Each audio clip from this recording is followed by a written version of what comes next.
Okay, okay. I understand. I understand what you. Yeah, I understand what's going in your mind.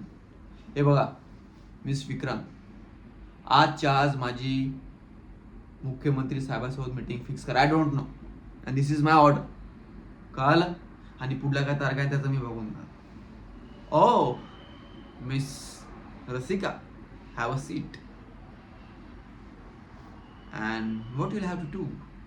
T or coffee? I know तुमच्या मनात काय चाललंय ते मी समजू शकतो, की ज्या व्यक्तीने आपल्याला नोटीस पाठवली त्या व्यक्तीच्याच ऑफिसमध्ये आपण चहा किंवा कॉफी प्यायची. हे बघा मिस रसिका, गेली 50 वर्ष झाली तुम्ही शाळा चालवता. तुमच्या माहितीसाठी जी शाळेची जागा आहे ना, माझ्या आजोबाच्या नावाने आहे. आणि असंही नाही की शाळेला ग्रँड नाही आहे. शाळेला ग्रँड असून सुद्धा तुम्ही शाळेची जागा विकत घेऊ नाही शकलात. दिस इज टू मच.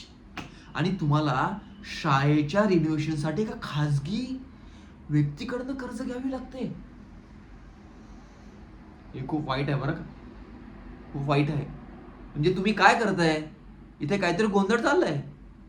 ओके, मला त्या गोष्टीशी काही लेनदेन नाही. मी तुम्हाला यासाठी नोटीस पाठवली, तुम्हाला मी शेवटची मुदत देतो, 1 वर्षाची मुदत देतो. एक तर तुम्ही शाळेची जागा विकत घ्या, अन्यथा ही जागा खाली करा. कळालं?